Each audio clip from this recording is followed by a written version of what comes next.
Buenos días, buenas noches, buenas tardes, no sé dónde te encuentres y a qué hora me estés viendo. Esta es una transmisión en vivo. En este momento, más tarde la vas a ver retransmitida, ya sea por medio de las redes del Facebook, del TikTok o del X o YouTube. Espero que lo estés disfrutando. El día de hoy vamos a ver el primer capítulo, una retrospectiva, un análisis del capítulo 1 del Evangelio de Juan. Y demos gracias a Dios por darnos la oportunidad de que el día de hoy podamos reunirnos a través de este espacio. Muy buenas tardes y buenos días, buenas noches nuevamente. Saludos a la familia y a cada uno de los que nos estén observando. Bueno, el día de hoy te invito que puedas disfrutar, que puedas abrir tu Biblia electrónica, tu Biblia física, ya sea en la Reina Valera, Nueva Versión Internacional, Nueva Traducción Viviente, cualquiera de las Biblias que así lo desees. Estamos en línea, en vivo en este momento.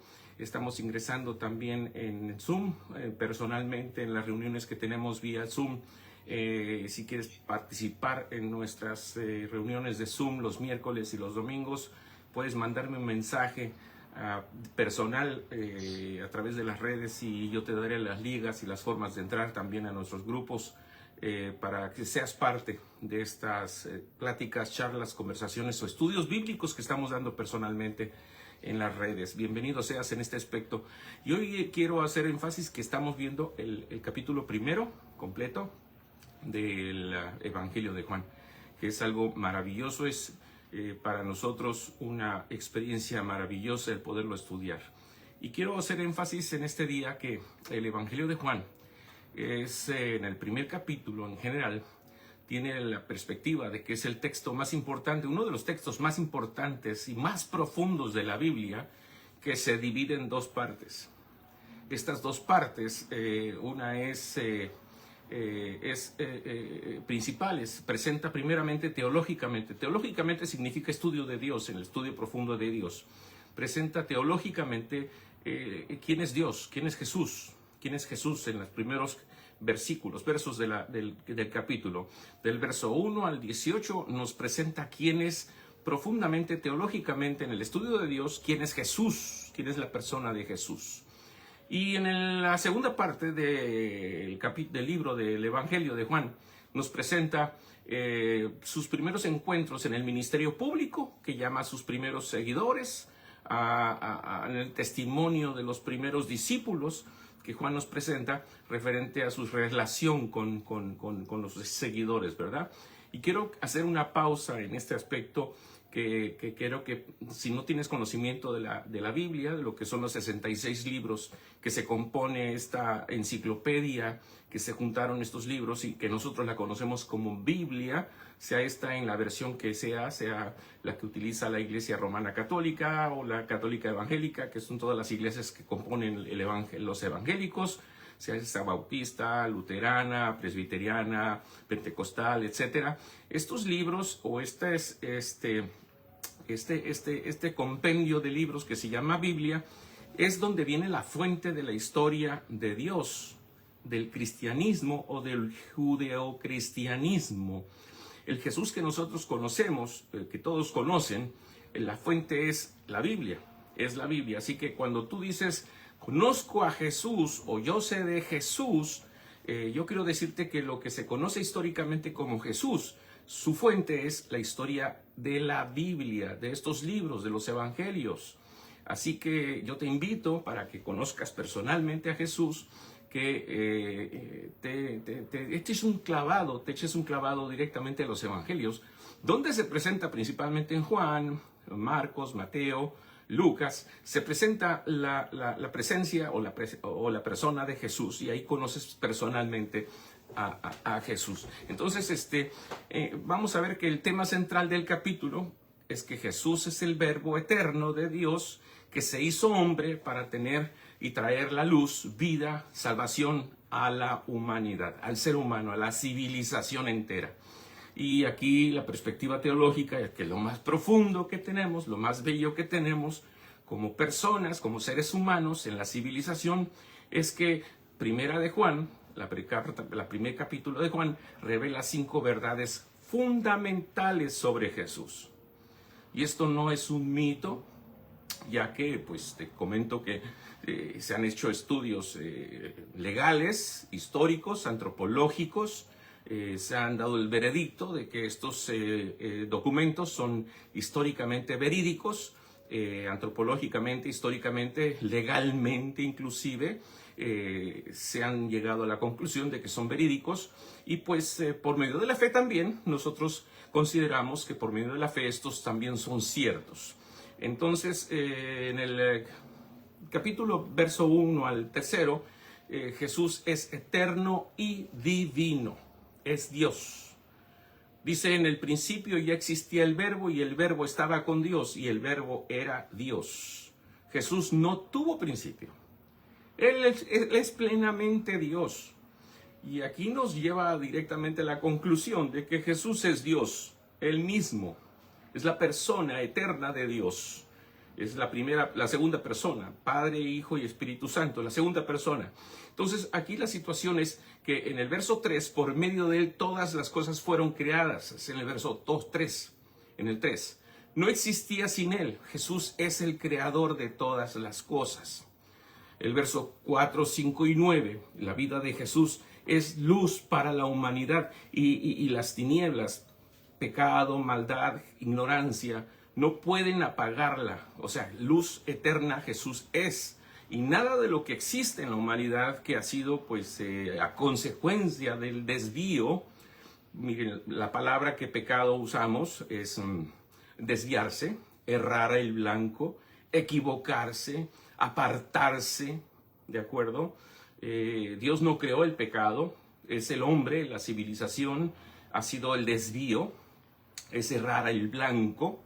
Eso es lo que significa pecado, errar el blanco. Cuando uno tira una flecha, cuando uno dispara, cuando uno camina y se equivoca en el camino, eso significa pecado originalmente. Entonces, cuando la civilización, la humanidad, el ser humano se desvía del blanco, uno está en pecado, está pecando. Esa es la palabra pecar.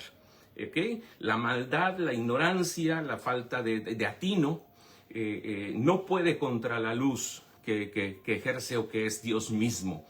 Entonces, la vida de Jesús, la luz que Dios tiene, le da a la humanidad la oportunidad de corregir ese desvío.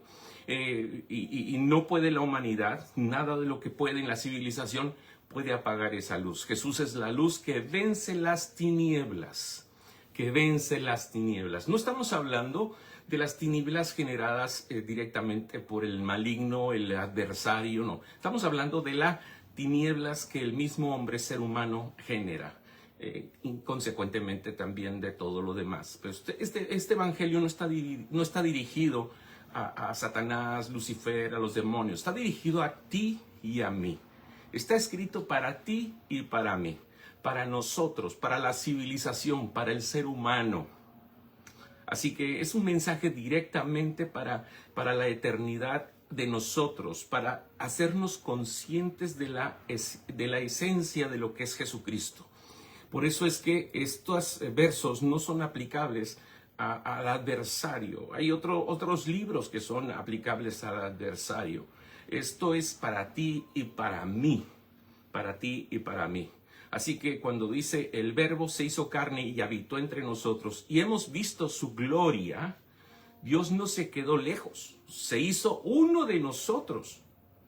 Así que cuando nosotros estamos viendo la posibilidad de conocer a Jesús, de entender a Jesús, de comprender a Jesús, no tenemos que irnos a los atrios de los edificios que han construido los seres humanos en la historia. No tenemos que irnos a esperar a la gran Jerusalén. No tenemos que esperar a conocer el Antiguo Testamento para ver los grandes edificios que hicieron los antiguos sacerdotes y Moisés y David. No. Tenemos que fincarnos directamente en la persona de Jesús, porque en Jesús habitó toda la gloria de Dios y Jesús mismo es Dios y Él habitó y está entre nosotros. Entonces, aquí estamos viendo que siendo Dios mismo, el Eterno, el Santísimo, el Santo de Israel, el Santo glorioso de todo el universo, de todo el cosmos, de todo lo que está fuera de la Tierra, del planeta, en el cosmos eterno, del Creador de todo, del Santo, Santo, Santo que decía Isaías. Él se hizo hombre tan frágil, tan humano, tan débil, tan fácil de enfermar, débil, con hambre, descalzo, desnudo, humano como tú y yo, para ser como nosotros y decirnos que nosotros seamos como Él.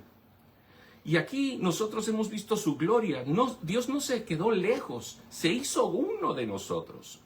Y aquí está la parte donde nosotros debemos comprender y entender que Jesús es el Cordero de Dios. ¿Qué quiere decir esto? Que todo lo que se había prometido en el Antiguo Testamento para poder limpiar, purificar, cumplir como ley en el Antiguo Testamento, para aquel pueblo de Israel que existió en aquel tiempo, no es el pueblo de Israel de hoy. No es el pueblo de Israel de hoy, porque eso ya lo llevaremos a otra clase posteriormente. Es el pueblo de Israel de hoy en día. Es una nación como cualquier otra nación, ¿de acuerdo? Porque en Jesús se ha consumado todo, todo, todo.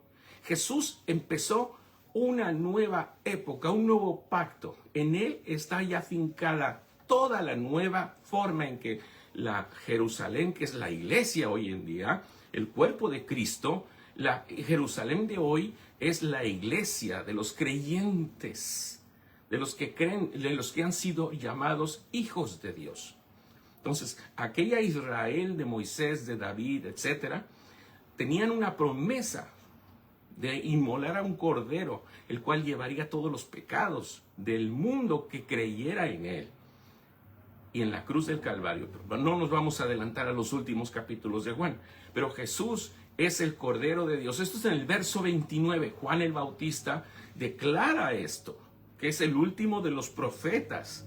Él es el último profeta que declara la profecía que venía proclamando en el desierto, que había sido enseñado y estaba enseñando en el camino. Juan el Bautista fue el último profeta, ya que lo que profetas decían o lo que los profetas enseñaban era la venida del Mesías. Era lo que enseñaba la consumación de todas las cosas, que era el Mesías, el Cordero, Jesús mismo. También destaca el rechazo y la aceptación de Jesús.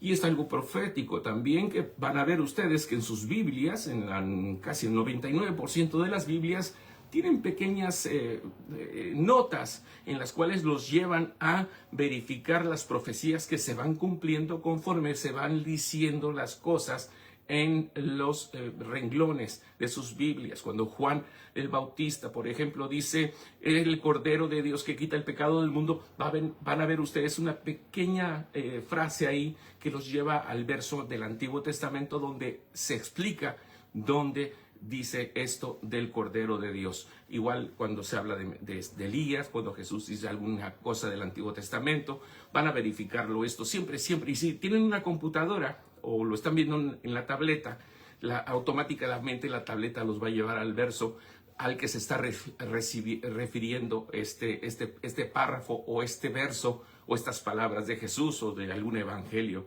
o algún apóstol. Ahora bien, también destaca el rechazo y la aceptación de Jesús.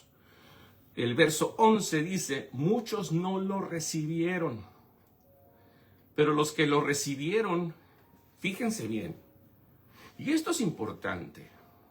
Esta frase que viene aquí es muy importante porque nos lleva a meditar, a pensar, a reflexionar para el que está aquí, a ti que tú me estás observando, que me estás viendo, ya que estás viendo este video, tengo el privilegio de que me estés viendo del otro lado del equipo, en tu teléfono, tu tableta, tu televisión, etc. Nos hace reflexionar que cuando le recibimos, nos da el derecho de ser hijos de Dios. Es el verso 12. Yo sé que hay mucha gente que dice, no, es que fíjate que todos somos hijos de Dios, somos criaturitas de Dios, a todos Dios nos ama, que aquí hay una frase y aquí hay versos y aquí hay partes donde claramente dice la escritura de la boca de Juan el Bautista, de la boca de Jesús, de la boca de los apóstoles, que solamente son aquellos que reciben a Jesús como el Hijo de Dios y que le creemos, que le confesamos y que somos transformados a través de nuestro discipulado y a través del Espíritu de Dios. Somos hijos de Dios, los que no. Y aquí hay una situación que no depende de nuestras emociones, sentimientos o pensamientos, sino de lo que realmente es. Alguien decía por ahí en un comentario, inclusive era científico, le preguntaban, ¿por qué es usted tan tonto en pensar que hay un Dios, que hay un Jesús? Así le preguntaron. Y el científico le contestó, sería más tonto no creer que hay un Dios, que hay un Jesús.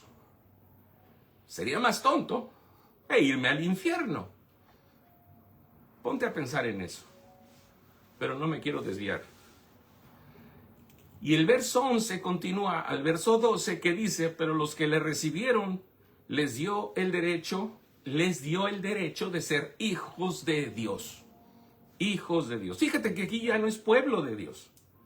No es pueblo de Dios como lo eran los de Israel, de las tribus de Israel. Estamos hablando que les dio derecho de ser hijos de Dios. Ahora, en la aplicación práctica para la nueva vida, como identidad para ti y para mí, esto cambia mucho. Si recibimos a Jesús, ya no somos personas comunes. Ya no. En el verso 12 está en una nueva identidad. Somos hijos de Dios. Para la lucha diaria, la oscuridad va a estar todo el tiempo alrededor de nosotros, por supuesto. Vamos a vivir en la oscuridad, obvio. No podemos irnos a un convento, no podemos meternos dentro de los edificios donde la iglesia se reúne, no podemos escondernos en nuestras casas o en tu grupo pequeño. Tenemos que seguir viviendo constantemente en práctica constante y en fricción con esta sociedad, con esta civilización en tu trabajo, con las familias, etcétera, etcétera, etcétera, etcétera, etcétera. La diferencia es que las desviaciones, lo que es el pecado, la depresión, la confusión, las adicciones, la situación económica, todo esto se vence solo con Jesús, con la vida diaria de conocer cómo se vive por medio de Jesús y con Jesús, en compañía de Jesús. Y no luchando nosotros con nuestras propias fuerzas, no con nuestras emociones, no con nuestros sentimientos, no con todas las fuerzas que queremos nosotros imponer, queriéndolo hacer a nuestra manera, sino por medio del carácter, de la luz, de la fuerza, del conocimiento, de la práctica diaria del carácter de Jesús, porque estamos siendo transformados a la imagen de Jesús cada día de nuestra vida, hasta que pasemos a su presencia cuando cerremos los ojos en esta tierra. Y para el propósito de Dios en este aspecto, y Juan lo menciona, nuestra misión es, cuando él dice, la misión de cada uno de nosotros es como cuando Juan el Bautista dice, nuestra misión es, miren, y aquí hay que ver todos, hay que observar todos, miramos, el Cordero de Dios, y señala a Jesús, mira a Jesús, observa a Jesús, y te mira, y nos muestra a Jesús, y nos hace reflexión, nos hace reflexionar a cada uno de nosotros. ¿He recibido realmente y verdaderamente a Jesús como mi Salvador? ¿Como mi Señor? ¿O solamente le conozco? ¿Solamente lo veo crucificado en una cruz? ¿O lo tengo en una vitrina? ¿O lo tengo en una pared? ¿O lo tengo en la cama arriba de mi cabecera? ¿O lo tengo en un crucifijo aquí colgando? Pensando que eso me va a salvar, me va a cuidar de los demonios. ¿He recibido realmente a Cristo, a Jesús como mi Salvador o solamente lo tengo como un conocimiento? Como un conocimiento más dentro de todo mi acervo cultural. La otra pregunta que me hace cuando dice Juan el Bautista, miren, ¿es mi vida está apuntando hacia Jesús o apunta hacia mí mismo? No es que, Víctor, fíjate que pues yo pienso, yo creo, yo siento. Esa frase, ¿verdad? Que decimos, yo siento en mi corazón. Ay, por favor, todos sentimos en nuestros corazones, pero lo que Dios no quiere es tu corazón. Lo que quiere Dios es que tengamos un corazón como el de Jesús. Sí, Jesús nos recibe con nuestro corazón, pero Jesús en el camino lo transforma el corazón de Él mismo. Dios lo quiere, no quiere nuestros corazones, quiere transformar nuestros corazones al corazón de Jesús, sin cambiar nuestra identidad. Quiere que seamos a la figura de Jesús, sin cambiar que seas Víctor, que seas Juan, que seas Pedro, que seas Pepe. Obvio, no vas a cambiar la personalidad, me refiero a la persona que eres, pero sí vas a ser transformado a Jesús, con un carácter, con una imagen, con una identidad como Jesús. Y cada mañana puedes declarar, puedes decir, Jesús, tú eres el verbo que se hizo carne. Hoy quiero caminar en la luz, en tu luz, y quiero ser como tú, porque tú eres el Hijo de Dios. Y aquí lo importante en el capítulo 1 es que el prólogo del estudio bíblico más profundo es que mientras otros evangelios comienzan con el nacimiento de Jesús, Juan el Bautista comienza ante la creación. Nos presenta a Jesús no solo como el Mesías, sino como el Dios mismo. Y la identidad aquí de Dios está en Jesús. En el principio existía el Verbo. El Verbo es la eternidad, ya existía. Estaba con Dios, era Dios. Él es el creador eterno. Él brilla en las tinieblas, o sea, que nosotros cuando estamos en las tinieblas brillamos, somos la luz. Por eso, y esto debemos nosotros ponérnoslo, pero comérnoslo, digerirlo, somos la luz en la oscuridad. Muchos nos critican a los que somos activos, que debemos estar, apartados de todo lo que sucede en todos los ramos, Y no, tenemos que estar involucrados en todos los ramos, siendo la luz en medio de la oscuridad. Así como lo fue Jesús. Jesús durante todos los evangelios se vio involucrado en todas las actividades de la sociedad, siendo la luz activa que influenciaba, atraía a la gente y hacía que la gente se transformara a su imagen y lo seguían a nivel social, económico, político, en todo y nunca fue religioso. Al contrario. Y no fue por un nacimiento natural, sino por un nuevo nacimiento espiritual. La salvación no es por herencia familiar tampoco. Y aquí también es importante. No es porque mi mamá era cristiana, o porque mi papá era muy buen cristiano, o porque mi mamá era pastor, o por mi mamá, mi papá era pastor, o porque mis hermanos eran buenos religiosos, o porque mi madre era monja, o porque mi padre era cura. No, esto no es porque ninguna de esas situaciones. Era por una convicción personal, el cual nosotros, cada uno de nosotros, es responsable de un acto de transformación por un encuentro personal con Jesús. Hemos visto su gloria, lleno de gracia y verdad. Dios no se quedó lejano, se acercó a nosotros, tanto que se hizo como uno de nosotros. Finalmente quiero llegar a la parte en la cual debemos nosotros aceptar, comprender, reflexionar para esta última parte de esta transmisión, para luego pasar al capítulo 2 en la próxima transmisión. Hay 3 clases y 3 verdades únicas en este capítulo.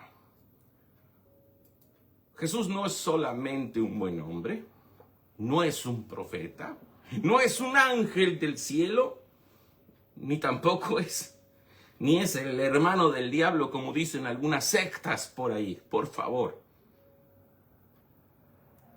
Sectas que ustedes algunos ya conocen, porque les han llegado a tocar la puerta, o los han visitado en bicicleta. No, Jesús es Dios. Se hizo carne y habitó entre nosotros. Significa que es accesible. Es accesible. Él está llamándote. Él está en la puerta de tu corazón, en la puerta de tu vida. Te está tocando la puerta. Él está estirando la mano para que tú se la tomes.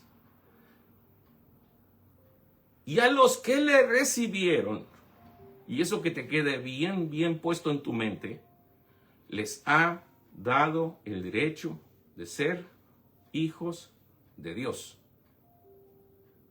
Significa que Jesús transforma tu vida. Transforma tu vida. No transforma su vida antes de recibirlo, que quede claro. No tienes que ser buena persona ni arrepentirte para recibirlo. Tienes primero que recibirlo y Él te hace arrepentirte. Primero le recibes y entonces te da convicción de que tú estás en una necesidad de arrepentimiento y te arrepientes. Porque Él es el que da la convicción. Él es el que da la verdad. Él es el que mueve tu corazón. Él es el que rompe las barreras. Él es el que te limpia. Él es el que tiene el poder. Nosotros no. Así que, estando donde te encuentres, con la condición en que te encuentres, cómo te sientas, no depende de nosotros. Depende de Él. Depende de Jesús. Depende de lo que Él vino y Él es y Él será en tu vida.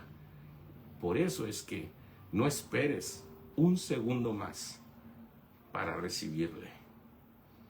Padre, te doy gracias por este gran momento en el cual descubrimos, encontramos, aprendemos quién es Jesús en este primer capítulo de Juan. Bendito sea siempre en el nombre de Jesús, Dios eterno, y que sea este mensaje de gran bendición en el nombre de Jesús. Amén. Que tengan muy bonita tarde, mañana o noche, dependiendo a la hora en que vean, escuchen o disfruten este mensaje. Y no te olvides de estar al pendiente de las próximas transmisiones. Hasta pronto y que tengas muy hermosa tarde o noche o día. Hasta pronto.